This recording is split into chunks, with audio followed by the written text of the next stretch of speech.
আসসালামু আলাইকুম সম্মানিত দর্শক, দেখতে পাচ্ছেন আমার পাশে আমার সম্মানিত পেশেন্ট সজীব আছেন। সজীব মূলত মালয়েশিয়ায় জব করেন।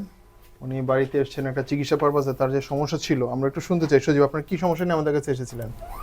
নাক কানের সমস্যা। কি সমস্যা ছিল নাক কানের? নাকের আড্ডি বাঁকা ছিল আর কানের পর্দা ছিদ্র ছিল। আচ্ছা, এখন আমরা অপারেশন করেছিলাম 2 মাস আগে। এখন অপারেশনের পর আপনি কেমন আছেন? আলহামদুলিল্লাহ ভালো। কানের অবস্থাটা কি বলেন? কানের পর্দা তো আমরা দেখতাম যে কানের পর্দা মাশাআল্লাহ লেগে গিয়েছে। এখন আপনার কাছে শুনতে কেমন লাগছে? কানের কোনো উন্নতি মনে করছেন কিনা? জি, কি উন্নতি পাচ্ছেন আপনি? আগের তো ভালো শুনতে পাই। আগে থেকে ভালো শুনতে পাচ্ছেন? জি। আলহামদুলিল্লাহ। আর এমনি কান দিয়ে পানি তো আর পড়ে না? জি না। কানটা ফ্রেশ লাগে এখন আগে থেকে? হ্যাঁ। নাকের অবস্থাটা কি বলেন তো আমাকে? নাকের অবস্থা আলহামদুলিল্লাহ ভালো।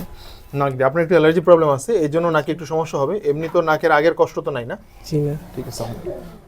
সজীবের নাক আলহামদুলিল্লাহ সুন্দরভাবে ঠিক হয়ে গেছে। আপনার নাকও দেখতে পেলেন, আমরা এন্ডোস্কোপের মাধ্যমে তার কানও দেখলাম। আর কিছুদিনের মধ্যে আবার মালয়েশিয়া চলে যাবে। আশা করছি ইনশাল্লাহ সজীবের ভবিষ্যতে আর সমস্যা হবে না। যে ধরনের নিয়মকানুন মানা দরকার আমরা সেটা ওনাকে বলে দিব। আর আমাদের সাথে আজকে এসেছেন দেখা করার জন্য। উনি কিছুদিনের মধ্যে আবার মালয়েশিয়া চলে যাবেন। সবাই আমাদের সজীবের জন্য দোয়া করবেন। ওনারা হচ্ছে আমাদের দেশের আসলে সম্পদ, যারা বাইরে গিয়ে পরিশ্রম করে। ওনার বাবা মা আছেন পাশে, ওনারা বাবা মাকে ছেড়ে গিয়ে বাইরে পরিশ্রম করেন এবং আমাদের দেশে ওনারা রেমিটেন্স পাঠান, টাকা পাঠান। সো আসলে আমাদের দেশের উন্নতির জন্য ওনাদের ভূমিকাটি অনেক বেশি। আমাদের জন্য দোয়া করবেন যেন ওরা সুস্থ থেকে ভালো থাকে, তাহলে আমরাও আমাদের দেশে ভালো থাকতে পারবো। আসসালামু আলাইকুম রহমতুল্লাহ।